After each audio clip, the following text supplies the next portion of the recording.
Kali ini ada Redmi Note 9 dengan kerusakan. Jika dibuat setel musik, maka dia akan restart.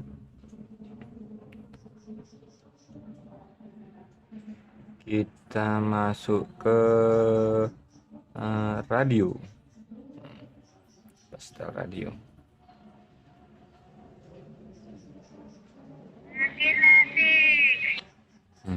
Langsung mati.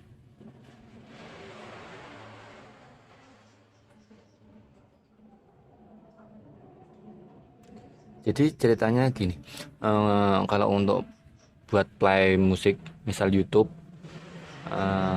radio, pokoknya yang ada berhubungannya dengan suara, pasti dia akan restart.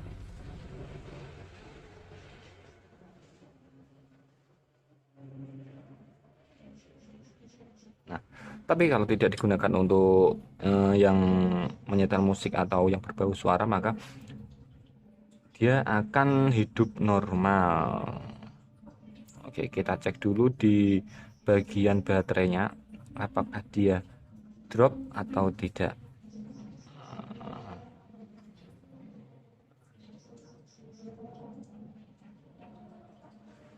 Kita ulangi lagi ya. Untuk penyetelan, oke, kita masuk ke suara dan getaran. Nah, seperti ini. Kita coba. Nah, langsung mati. Oke, sekarang langsung saja kita akan membongkarnya. Lepaskan terlebih dahulu slot SIM.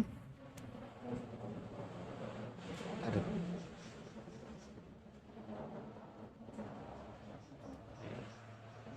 Ini berhubung karena SIM injektornya hilang entah kemana, maka saya menggunakan jarum pentul untuk membuka slot SIM-nya.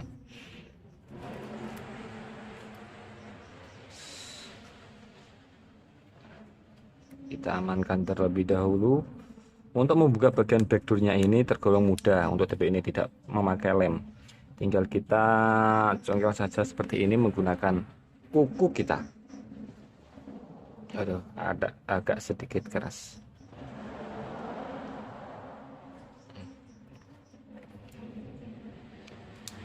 Di tipe ini fingerprintnya nempel di backdoor, jadi saat pelepasan harap berhati-hati supaya fleksibel fingerprintnya tidak terputus, atau biasanya itu sobek kalau kita teledor membuka backdoornya. Nah, kita buka perlahan-lahan seperti ini, nggak usah terburu-buru ya.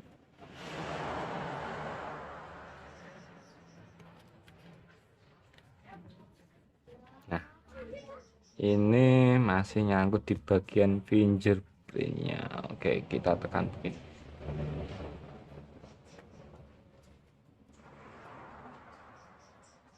Nah, ini belum pernah dibuka kelihatannya. Nah,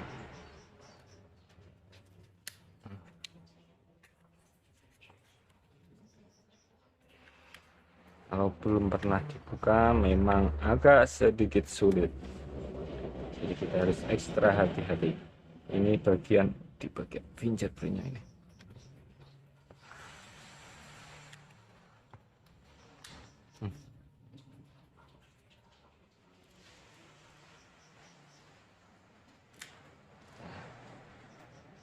Fingerprint. Seret. Nah, ini tuh sangat rawan sekali, bisa putus biasanya di bagian ininya. Agar lebih aman kita lepas saja. Nah, seperti ini teman-teman. Semoga saja aman. Langkah selanjutnya kita akan membuka semua baut ditutup ini. Untuk kasus seperti ini memang agak sedikit membingungkan ya, Pak. Biasanya bisa dari sopirnya juga bisa juga ada IC tertentu yang mengalami short, bisa juga dari baterainya. Seperti biasa saya akan mulainya dengan langkah yang paling mudah, yaitu cek bagian baterainya.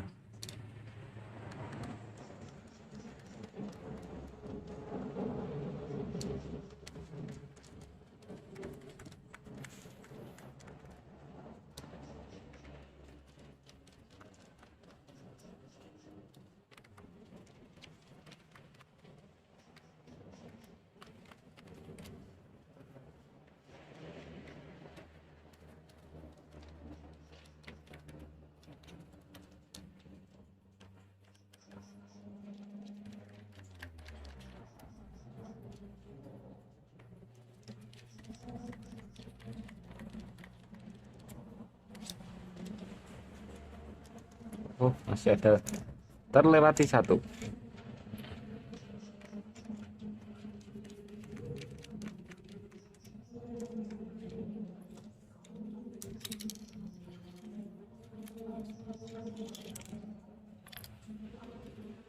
Kita amankan terlebih dahulu pinjernya, karena sepertinya untuk bagian ini rawan sekali, dikhawatirkan sobek.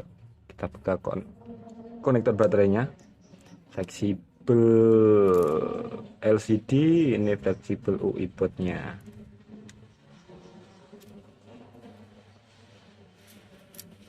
Nah, kali ini saya akan langsung mengeksekusi di bagian baterainya, karena kelihatannya untuk tipe-tipe ini, untuk kasus seperti ini biasanya itu kerusakan di bagian baterainya.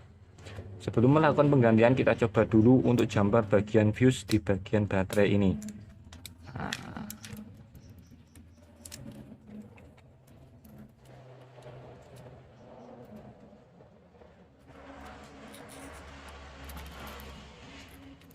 kita lepaskan dulu terlebih dahulu lem adhesif ini.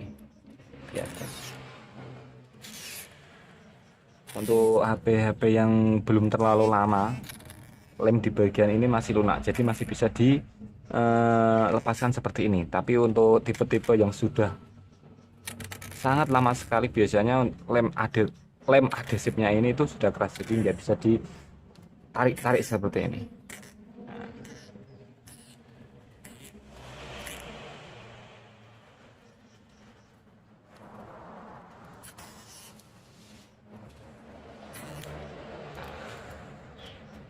Kita beralih ke bagian yang satunya lagi.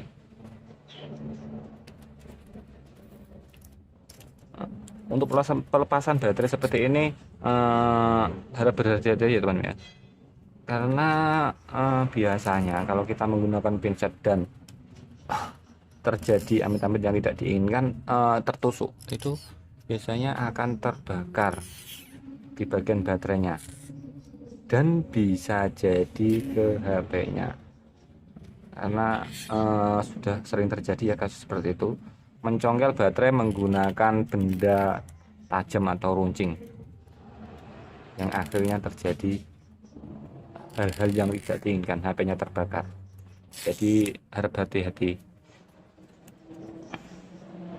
supaya tidak boncos.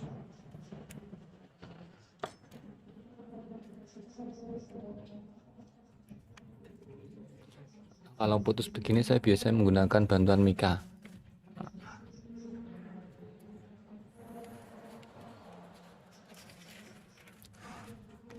Untuk mika seperti ini bisa didapatkan dari bekas tempered glass ya teman-teman. Di video-video YouTube saya yang sebelum-sebelumnya sudah saya jelaskan untuk merek atau tipe-tipe tempered glass yang ada mikanya seperti ini. Nah, seperti ini. Ini cenderung lebih aman ya teman-teman dibanding menggunakan benda tajam atau runcing lainnya. Saya biasanya menggunakan mika ini karena saya anggap untuk saat ini inilah cara paling aman meminimalisir boncos.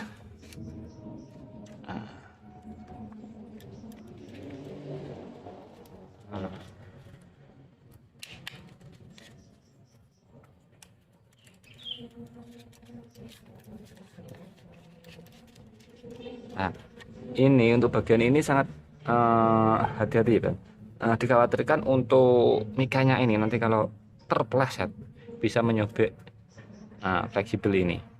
Jadi biasanya saya ginikan terlebih dahulu seperti ini untuk menghindari fleksibel terkena mika dan sobek. Jika teman-teman mengalami kesulitan untuk ini, bisa menggunakan cairan. Saya biasanya menggunakan cairan Pertamax. Saya sedot dari tangki motor saya sendiri, lebih hemat dan efisien. Seperti ini. Ini yang tadi lemnya putus. Ini yang tidak putus, rapi, dan ini yang terputus ada gelembungnya. Kita ratakan perlahan ya. Nah, di bagian baterai ini saya akan eksekusi di bagian fuse-nya, kita jumper fuse-nya. Kita coba untuk memastikan apakah ini baterainya atau tidak ya, teman. Jadi nanti kalau seumpama ini benar-benar fuse-nya yang putus, alangkah lebih baiknya dilakukan penggantian. Nah, karena kalau hanya jumper saja itu biasanya tidak aman. Nah, saya biasanya jumper di bagian ini. Nah, ini yang hitam besar. Oke, kita eksekusi.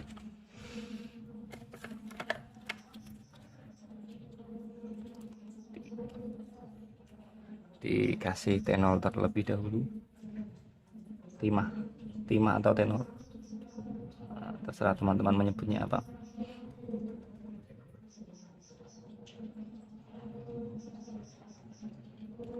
Kemudian dilanjutkan dengan penjamperan. Saya biasanya menggunakan kabel jumper.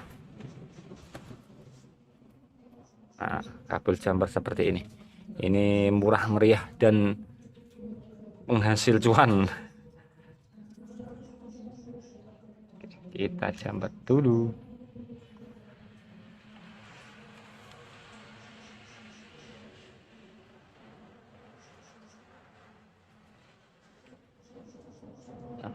Untuk menjamperan seperti ini, usahakan menggunakan kabel yang kecil saja, jangan terlalu besar.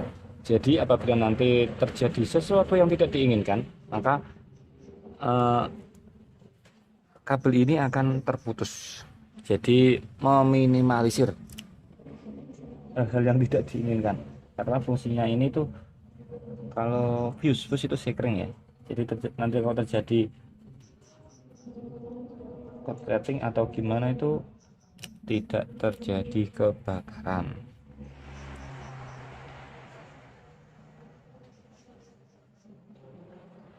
Jumper saja seperti ini.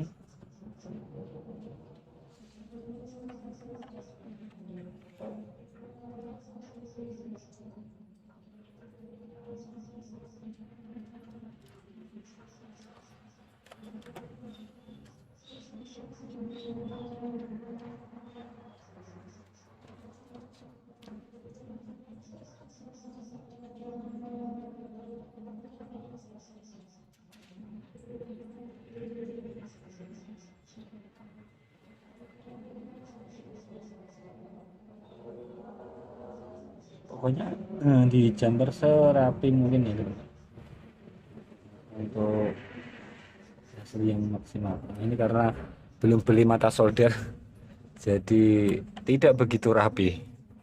Coba kita berikan puk terlebih dahulu, siapa tahu bisa sedikit lebih rapi. Ini karena beberapa hari, hampir 2 mingguan tidak megang servisan HP dikarenakan ambruk itu teman.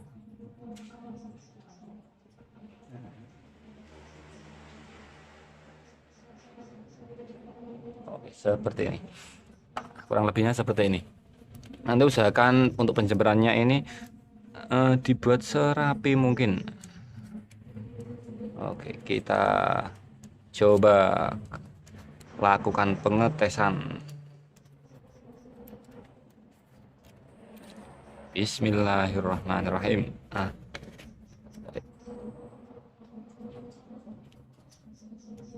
Oh, gini.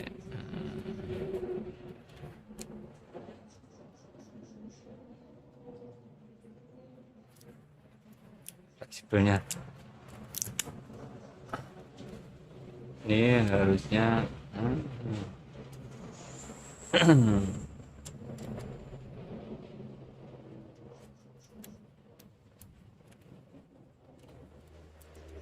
seperti ini. Semuanya dibuat serapi mungkin.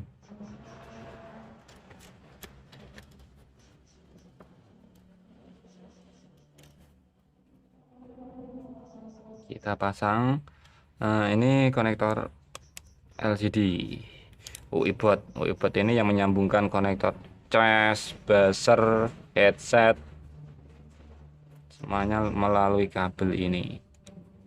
Nah, untuk tipe-tipe HP seperti ini yang fleksibelnya di atas gini, usahakan kalau sudah melembung baterainya itu harus segera diganti, karena nanti kalau nggak diganti itu melembung ini apa namanya, pokoknya akan mengangkat ini. Biasanya yang rusak itu yang di bagian konektornya ini. Nah, ini terangkat karena baterainya melembung seperti ini. Nah, ini ketarik. Ini juga bisa ketarik biasanya itu.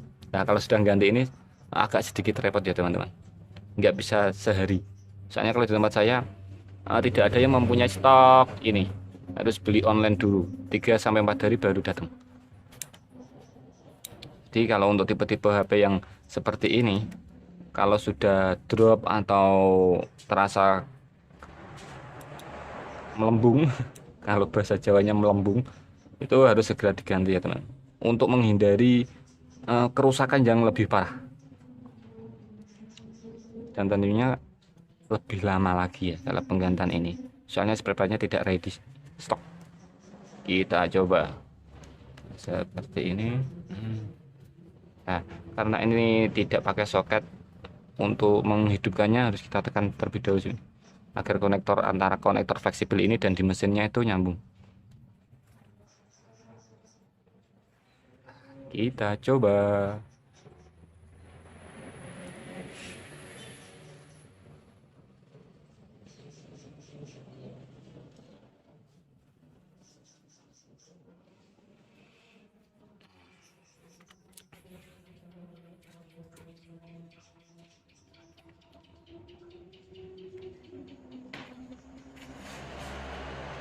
Nah, lumayan cepat sekali loadingnya. Oke, langsung saja kita coba. Kita buka bagian radio. Nah, dapat ini. Klik.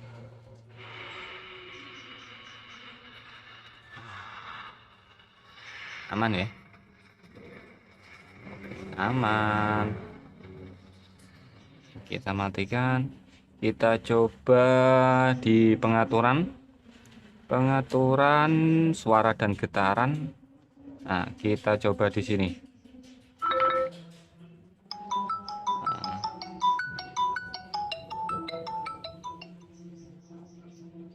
Mantap. Nah, ternyata kerusakan di bagian fuse baterai, dan disarankan untuk kerusakan seperti ini langsung diganti saja ya teman-teman, karena untuk penjambaran fuse kita tidak tahu berapa lama akan bertahan kondisi baterainya. Jadi metode penjamberan ini hanya untuk memastikan kalau kerusakan benar-benar di bagian baterainya, bukan di bagian mesin atau di bagian yang lainnya. Oke, selanjutnya kita matikan dulu, kita lem dulu dan kita rakit. Demikian tutorial kali ini, semoga bermanfaat. Jangan lupa like, komen, dan share. Terima kasih.